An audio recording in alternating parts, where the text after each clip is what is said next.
Welcome to the Short Term Show, the show about short-term rentals and long-term wealth, with real property owners hosting real properties who are crushing it in the vacation and short-term rental space. And here's your host, Avery Carl.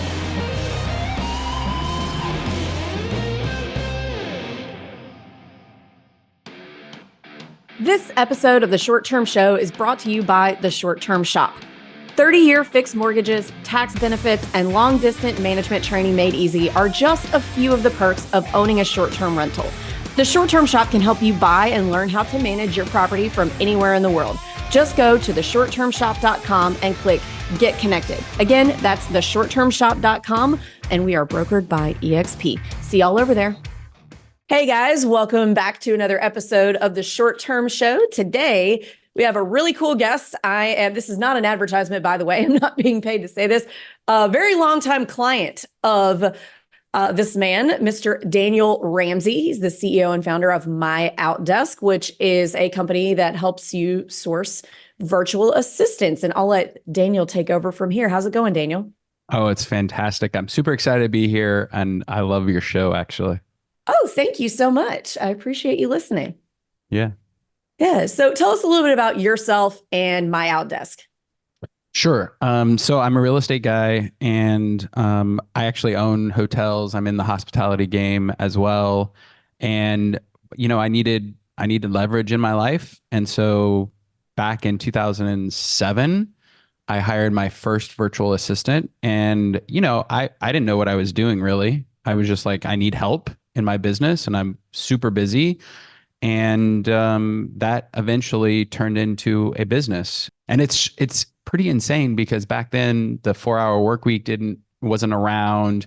Skype was the only tool that was available for this. Like, we didn't have Zoom, we didn't have anything really.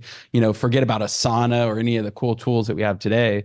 So, hired my first virtual assistant, and like many people who have now had a virtual assistant, I was floored. I was shocked. I'm like, this works. They're smart. They're engaging. Like, they help. And it turned into a business. And really, I got the realization that this worked was I was on my honeymoon and I was working, and your audience might identify with this, but we're in Belize. We're in this amazing restaurant hotel. It's 1 a.m. My wife is back in the room, resting because it's 1 a.m. We just had a day of adventure in the jungle, and this guy grabs my cell phone, the bartender, and he's like, "What's wrong with this guy? Beautiful bride back in the room, working on his honeymoon. Money is his god." And I knew at that moment that I had a business that owned me versus me owning a business. And so I came back from the honeymoon determined to change everything, and that's kind of how My Outdesk took off. Okay. And I think that this is particularly relevant to short-term rental investors because we all have businesses that are kind of like that. And then I'm in the real estate sales space, and real estate as a whole is a business that's kind of like that. It's not we can shut it off at 5 o'clock and go home and shut the door and we don't hear from anything. We're by nature at the mercy of other people. So in the real estate agent business, we're dealing, when our clients are off work, that's when we're kind of on because they've been working all day. Now they can talk to us about their personal deal that we're doing.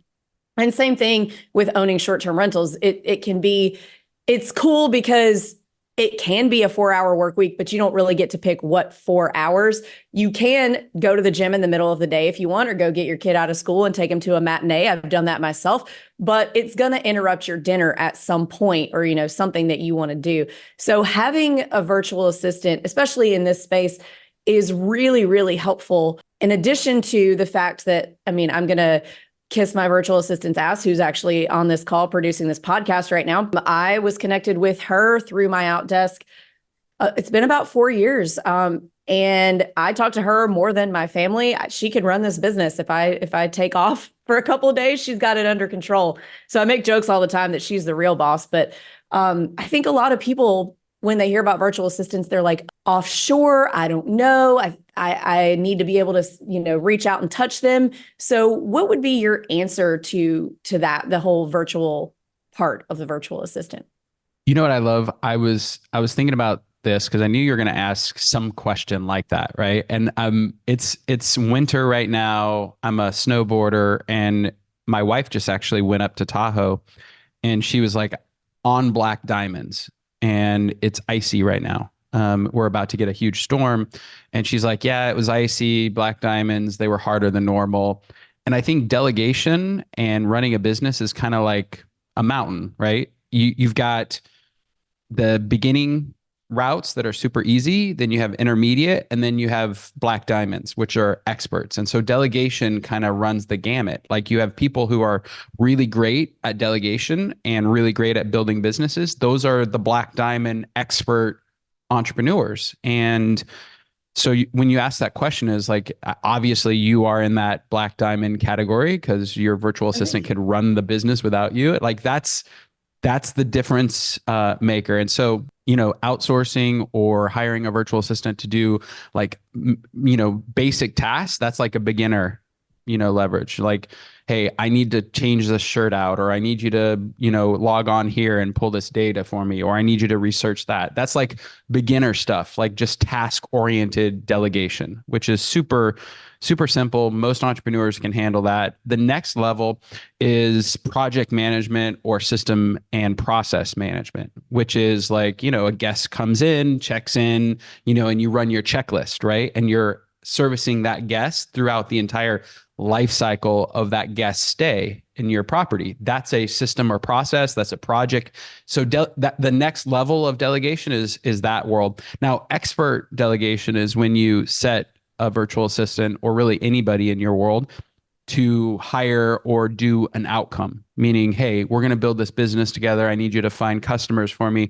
I need you to transform our marketing. I need you to produce a podcast. That's expert level because you're just hiring somebody for an outcome. Usually those people are C-level or they have a lot of history with you.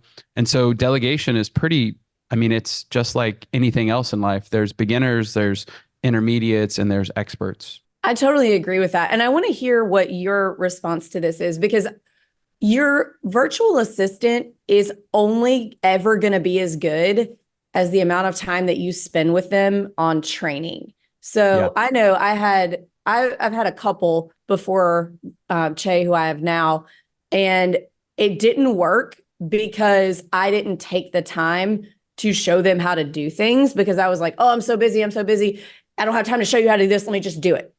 So what would be your advice for somebody who is maybe about to hire a virtual assistant in terms of training? Because you can't just expect somebody, even if they have all of the qualifications and experience that you need them to for your position, to just jump in and be able to do everything. And I think a lot of people make that mistake. Yeah, that's such a beautiful question. I want to start with just some hacks because I've done this for 17 years and I want to give your audience as much value as possible. So hack number one is I love Dr. Google, Professor YouTube, and online university, meaning like there's so much out there today. And if you even go back, my daughter, she's 8, and she's like, Dad, when you grew up, how did the internet work? And I was like, I grew up without the internet. Like, and she's like, well, how did you do things? And I was like, honey, I didn't even have a cell phone. Like well, how did you, when you needed to know something, how did you look it up? I'm like, well, people had books. And she looked at me like I was crazy. Right. And so the first hack is like, there's so much information out there. Whether you're a short-term rental person, a real estate person, or just a regular business person, you don't have to reinvent the wheel. Like you can get access to a lot of free resources. So I would start with free when it comes to training, like what's out there. We call this R&D, rip off and redistribute, so it's you don't have to do it yourself. So that's number one. There's a lot of resources out there. Number two, because we've had so many, tens of thousands of people come through my Outdesk, I always can tell the level of success by the level of preparation somebody has before they hire someone. So, basics. Do you have a job description? Next thing, do you have like a system and process articulated in paper or in video? Yes or no? Like, do you have context for your industry? Do you have context for your business? like how many people have you already trained in this? So these are like the experts show up having this stuff ready to have conversations about virtual assistants. So another hack that I love is you can borrow, you can buy, or you can build. So borrow is the least expensive, right? So a friend of yours did it before and they have training. You're like, hey, can I borrow your training? Or, is there something out there available already? So that's borrow. Buy, it's a little bit more expensive upfront, but there's training for everything now. Like everything. I mean, you can go and get a master's online. You can go at MBA, like it just everything exists. So even podcasting, like you can go and take courses on how to be a podcaster, how to produce a podcast. So like the world is just insane. We don't have to go through encyclopedias anymore to learn things, right? It's just out there. So the next thing is just buy. And then the last is build. And build is costs you the most time. It's the most frustrating. And yet it's the most powerful because as an entrepreneur, you can say, I want you to do it like this. And I want you to serve my customers like this. And so as you become, go from basic to intermediate to expert delegator, you'll find that the experts really have their onboarding and their training dialed in. Yeah, I think that's 100% correct. And Loom, when I discovered Loom, I was like, oh my God, this makes my life so much easier because now it's like you're sharing your screen, it's a recording, you can have that, you can have all these files for everyone forever. And we use that a lot around here. So, I mean, I don't think I discovered it. I discovered it way later than I probably should have, but oh my God, it changed our SOP game so much when I discovered it. We're all on a journey, right? And things show up when we're ready for them and you're ready. And I wasn't ready for video until I realized, oh my gosh, why isn't this working? So the beauty of being an entrepreneur is like, when there's mistakes, there's two questions to ask. Is it their fault or is it my fault? Usually if you look internal and you say, okay, what did I do wrong in this? And that's the opportunity to learn. And great entrepreneurs, they're constantly saying, what could I have done different? Yeah. Yeah. I totally agree with that too. And you mentioned rip off and redistribute. And I've noticed in the past year, a lot of people ripping you off, starting VA matching services and companies. And I've seen a lot of them not make it very far and die off almost immediately. So what do you think about my Outdesk has given you the longevity? And I mean, I know why I'm still a client, but what do you think has really set you apart from everybody else who's been trying to do this in terms of, VA matching and connection? Yeah, there's a lot of reasons. I mean, we have people who think it's easy, first of all. We don't have a product that is duplicatable, meaning I'm not selling a phone that's the same phone and I'm not building a million of them. We are actually looking for humans, and humans are tough. You got to create system and process to kind of sort down to the best person. And so we've spent 17 years measuring and perfecting a service for delivering talent to entrepreneurs. And so what we've found is most entrepreneurs who are hyper focused on growing and scaling their business, they value somebody else helping them finding talent. So they can focus on what they do, which is typically serving clients or selling a product or a service. And we can focus on filling up their talent pipeline. And so we're really blessed to have just been, kind of crazy focused on just talent. And if you were to line us up, against all of our competitors, what you'll see is they've been around a couple of years or they're just, weak imitations. Whereas we've been doing it for 17 years and we really care and we really want our people to win and we want our entrepreneurs to win. And, I think you can feel that in our brand. Yeah, absolutely. So I've got, aside from Che, another VA who helps with some things who we've had for, I think, 3 years. Luke, my husband, has had his for, I think, another 3 or 4 years. So it's turned into some really long-term relationships between us and our VAs. And I think that speaks a lot to y'all's company because A lot of the work that we have them doing, I'm sure Che would never admit this, is not the most fun. It's tedious. It's like, hey, can you make me a spreadsheet of this? And it's just been having such a long-term relationship with someone who can take those tasks and run with them and do a really good job. And I don't have to like micromanage is very, very difficult to find. Well, what's interesting about that statement, and I think you've nailed it, is that turnover is the enemy of scale. Hey guys, if you're enjoying the content of our podcast, but you have additional short-term rental questions, we host a weekly live question session that you guys can join for free. It's at 1 p.m. Eastern on Thursdays. And if you head over to strquestions.com, you can sign up. So not only am I the host of this show, but I also own and manage my own properties, and I'd be happy to answer any questions that you have about short-term rental investing. So please join us anytime for a free weekly live Q&A on Zoom. Sign up at strquestions.com. This episode of the Short Term Show has been brought to you by your friendly short-term shop real estate agent. We are hyper-local and totally dedicated to your success. Whether you want to buy your next short-term rental or sell the one you currently own, we would be honored to earn your business.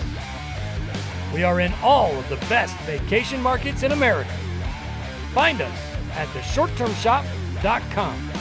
That's theshorttermshop.com. Brokered by EXP. We have folks on our team that have been with us, 10, 15 years. And what they do is they've just learned everything about our business, our customers, our systems and processes.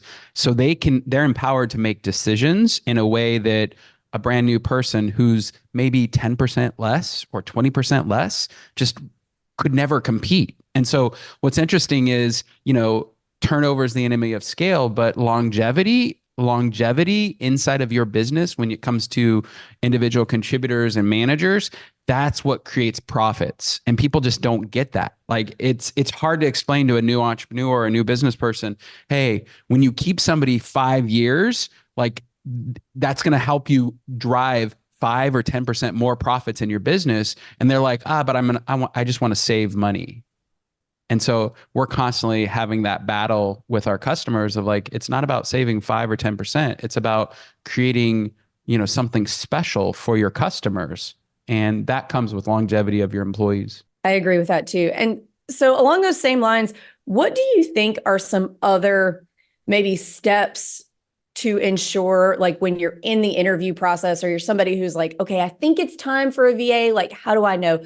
What are some steps to success for somebody who would be new jumping into potentially hiring a VA to leverage?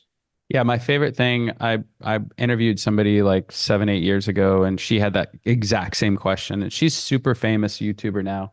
And I followed her career, and she's had some wild success. And she asked the same question. And I simply said, hey, write down everything you're doing every day. It's a superpower to just kind of pay attention to the details. And so my suggestion, if you're listening and you're new at leverage or new at hiring a virtual assistant, just simply write down what you're doing every day. We call it the sticky challenge, where you just follow yourself around with stickies, write like what you're doing and why it's important. And then as a week or two goes by, you start seeing patterns in all the stickies. You're like, I'm doing this for sales. I'm doing this for marketing. This is an ops thing. This is leadership thing. And you start having these categories that exist. And you're like, holy moly. You throw them up on the board. And then what you're asking is like, okay, what's the stuff that only I should be doing, could or should be doing? And what do I love doing, right? And you start thinking about that, and you can start creating these job descriptions that are very clear. One of our largest products is just executive assistants, like just people checking email and doing calendar stuff and, running down simple tasks and just kind of being a buffer for the leader inside that business so that they can focus on the most important thing. And that's a huge piece of our business, is just simply helping the leader stay in their strength zone. So that would be my suggestion, is number one, just figure out what you should get off your plate, and then start exploring options in terms of hiring. flipping that on you, what do you think are some of the biggest mistakes that people make when they get into hiring this way? Yeah, you nailed it in the beginning, which is why I love being on this podcast, because you're like, it's the training, it's the training, it's the training.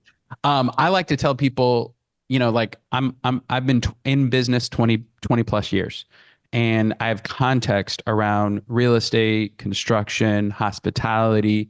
That context is, hard to pull out of my brain. And when you hire somebody, you have this tribal knowledge. You know things about your business, about your industry, about your customers that just isn't super transferable. So number one, just try to get that context out in video. Try to get that context out on paper so that you can help somebody get up to speed. Number two, it's just saying consistent with what the outcome is that you hired. And this is a mistake that a lot of people make. You hire a salesperson to drive revenue. Okay, well, how are you going to measure that? What's winning? What's normal? What's the industry average? What is my company average? So, number two is just setting up kind of a measurement and a system to know whether that person is winning or not winning for you. And those two things are probably the biggest two in the beginning. In the end, it's like, you've got to recognize as you're growing and scaling a business that the entrepreneur has to change with the business. Mm-hmm. So this is the most frustrating, by the way, I think this is the most frustrating thing about being a business owner. The moment you reach success, you have to completely reinvent yourself and then learn a new skill set. It's ridiculous. And it drives me crazy because I'm like, I'm winning. And then you get to the top and you're like, oh no, I'm not winning anymore. Yeah. So, yeah. You know what I'm talking about, right? So that would be the third mistake is getting leverage and saying, well, now I don't have to, they're going to do it all for me or whatever. As you grow, you have to reinvent yourself as an entrepreneur, learn new skill sets, empower new people, build new teams, new organizational structures. And that happens every time you cross a new threshold. It happens at $500,000, it happens at $1 million, happens at 2 million, at 5 million, at 10 million. Every single time you reach new levels of revenue growth, you have to completely reinvent yourself. And some people are disgruntled about that. And it's an opportunity. It can be frustrating. And it's also what's great about being an entrepreneur is we get to kind of design our own life. Yeah. And it really is the greatest thing about being an entrepreneur is you do get to design your own life. But I think that so many people make the mistake of thinking that designing their own life is turning off their computer and throwing their phone in the ocean and being able to lay on the beach drinking margaritas the rest of their life. And that's not it. And I think that a lot of people mistakenly get into starting with short-term rentals and then leveraging with VAs because that's their goal. But if you want to be an entrepreneur, you do have to have that motivation inside that you want to work, that you're happy building something all the time. Because if you're looking to just lay on the beach for the rest of your life, you're not an entrepreneur. You're better off being an employee and laying on the beach after your 5 p.m. is over. So I think that that's kind of part of the being a successful entrepreneur is enjoying the build and not necessarily the destination. Yeah, but yet, I know a guy, he's ultra fixated on buying a business right now. And his whole dream around that business is like, I don't want to have to work anymore. I'm going to buy this business and it's going to pay me and I'm not going to work. And I just had to set him straight. I was like, look, dude, you're going to buy this business and it's going to be all consuming. I want to be clear about this. Like this thing is going to consume you and you got to be ready to set boundaries and be right in the head. And I think that's another thing, if I were to talk about leverage is, when you have customers, you're serving your customers. They're honestly your boss, right? And that's how I view business is you're one of our customers. You're my boss. If you need me to do something, I need to choose. I got to choose. Am I going to do that or am I not going to do that? If I'm not going to do that, I'm risking getting fired. So as the entrepreneur or the business owner, you've got to think, okay, my customers are my boss. My employees, I'm here to help them win. So the mindset that you have to have is like, I'm going to hire this virtual assistant.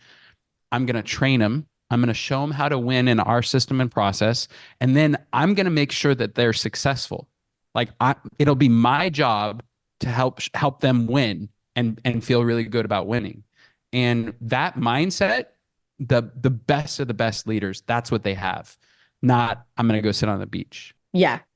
And I've said I totally agree with that too many times on this podcast, so I'm not going to say it, but I do. So, what have we not touched on? We're coming towards the end of our time here about leverage and hiring VAs and just really anything surrounding that. What have we not touched on that you think our listeners could benefit from hearing about? Well, I think it's important that I set the stage. We have leverage in our life. I mean, we have a chef. We have a personal assistant in the home. We've got leaders here in my business. Leverage is a game, and you can get really, really good at it. And you've got to be willing to fail. So it's like any other skill set in the marketplace, right? When you shoot a basketball, your first shot probably isn't going to go in. And so people get discouraged and they said it didn't work out for me and that company sucked. That's just not, I would not be in that mindset. I'd be in the mindset of this is a skill. I need to become an expert delegator, and I've got to be willing to fail at a couple things, and I got to be willing to have it not be perfect. That's the other thing that's really important as an entrepreneur. Most entrepreneurs like get their start and they have to control everything, and then they want to hire people so they can buy some of their time back, but they won't give up control, or they're like a helicopter delegator. You know, you hear about helicopter moms or helicopter dads, but you could be a helicopter delegator, and it's like, hey, did you finish it? Is it perfect? Is it right? Is it, so my perspective here is this is a skill set that once you've honed it, it can really be valuable, because you can hire really powerful people, empower them to win for you, set the vision, which is what your job is as an entrepreneur. Like, hey, we're going here. That's another reason that we've won, is that we've just always said, look, our vision as a company is to provide indispensable virtual assistants. Like that's been a thing. Like, and it served us during the pandemic, because while other companies, lost all their employees, we didn't. Our people are indispensable. You can't let go of them. You can't, they are so invaluable, like valuable for the business that's it. And so your job as an entrepreneur is set a vision and then pull people into that vision and help them win for you and with you. And I think that's, I'm just willing to fail a lot in order to win eventually. And you have to be. I think people get so scared of failure that they just don't do anything. And then it never happens for them. Yeah. It's interesting. You asked, I'd probably say the biggest opportunity that people have is like, hey, what could I systematize in my business? What things could I put into a process or a checklist, and then do a Loom video, teach somebody else the context for my company and for the industry, and then delegate. And if the more you can just like, could I delegate that? Could I get that off my plate? Could I, and the difference maker is that's a standard thing in business, by the way. Mm-hmm. Get it off my plate, get it off my plate. What's not standard is this second question, which is, now, what are the things in my business that I can do to drive scale and opportunity for the entire business? So that's the framework to think, like, what can I get off my plate? And then what are the things that only I can do that are going to drive revenue for my business? All really good advice. And now that we are to the last 3 questions of the show that we ask everyone, it's more advice. Surprise. What advice would you give 20-year-old Daniel if you knew then what you know now? There's a lot more support as an entrepreneur that you need. I'm in a mastermind. I have a coach. I have a therapist. I have a spirit coach. I have peers. I hire consultants. It's insane the amount of opportunities that happen when you're properly supported. And, I think, 20-year-old Daniel could have spent a little bit more money on himself to be more successful and pulled more people into, my world. I think this is a mistake that a lot of entrepreneurs make. They just kind of go out and grind it out. Like, I'm going to outgrind everybody. I'm going to hustle. I'm going to do that. And I think that's important. I mean, there was a 3-year period back in 2007, 8, and 9 where I just worked 7 days a week. Like, 2007, 8, and 9 were those, like, that was the storm. If you owned a business in that time, you were working. So I've done the grind thing. But my best advice for you guys is just get the support that you think you can afford now. Hire the coaches, invest in yourself. That's the best place to put money. Okay, second question, kind of along those same lines, is what advice do you have for maybe a new real estate investor, a new hotel investor who's looking to get started in investing today, beginning of 2024, weird time in history? What's your advice? Yeah, learn everything you can. Like, I think that's a big mistake that people make when they're thinking about investing. Like I think it's really important that you know everything about the market that you want to buy in, what your investment thesis is. Like for us, and I'll just tell a story because it's easier. We invest in places that have sand, sun, and snow. Like I Okay. want those three things because it's year-round hospitality. So demand's going to be kind of consistent throughout the year. We're not going to have the slow seasons in early spring and late fall that most hotels or short-term rentals have. We won't have that. And so we have an investment thesis and we just stick to that thesis. Like that's it. I'm not going to go anywhere else. And so my suggestion is learn everything about the industry, about what you can afford, find mentors, just really dive in. I mean, before I purchase something, I'll spend an exhaustive amount of time trying to understand why that asset is working or not working. And I think that's something that I would do if I hadn't invested in real estate up until now. That's how I would start, is I would just spend a lot of time learning everything, looking at all the transactions that have closed, the ones that have failed, the ones that are running well, the ones that are running bad, and try to understand the game. Awesome. I love that too. And last question, this one's a little more fun. What is your favorite book that's impacted your mindset? Oh man.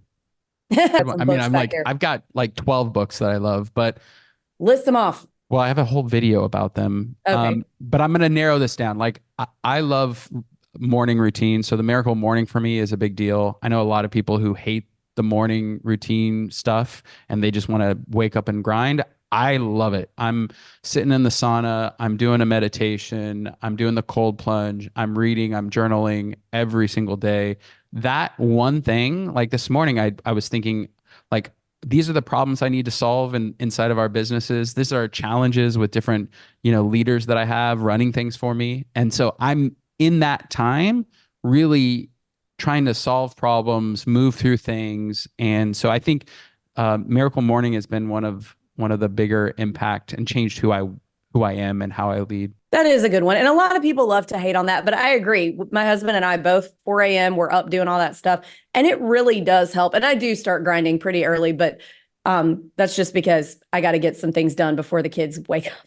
But you're a 4 a.m. person? 4 a.m. 4 a.m. Holy moly. Yeah. I was up at 5 today and I thought I was special. Well, so the kids wake up. I get them up at 6, but sometimes they will wake up at like 5:30. So it's just not early enough at this point. Also, I spent a lot of time in my 20s staying up until the other side of 5 a.m. So now I'm like, I am in bed at 7 and I'm happy to be there. So I get plenty of sleep. It's not as early as it sounds like. No, I love it. I think, that's a shift too in perspective. People are like, oh, do you sleep in? And I'm like, no, I sleep early when I want to sleep in. So like for us, I'm in the sheets by 9 o'clock, like every night. And so I think it's a big deal to have a routine as a leader, as somebody who wants to grow wealth. I think your body, like there's a body rhythm and like a clock rhythm that you can depend on. Like I knew I was going to show up this morning and have this call with you. So it's the very first thing that I'm doing in the day. And I think that rhythm is very important. And a lot of people, they go to bed at different times. They wake up at different times. They don't have a routine. They're not working out. I want to circle my arms around them and say, hey, you could have a better life if you just put a routine together, Yeah, it really is important. And people like to make fun of it, and that's fine, but it really does help. Helps and me. Yeah. Well, Daniel, thank you so much for coming on. If our listeners want to find you, follow you, sign up, how do they do that? Yeah, jump on our website, myoutdesk.com. You can get a free consultation. We don't even charge for that. And what I've explained in terms of a process, we will bring your individual business through that process if you don't have it yet. All of our consultations are 100% free, and we actually say no every single day, every single week, every single month because somebody's not ready, and we'll help them get ready. So that's a really important thing. And then I'm on all the social media places. You can Google me or whatever, Daniel Ramsey, and I'm there. All right. Well, guys, you heard where to follow him. Daniel, again, thanks so much for coming on, and we'll catch you later.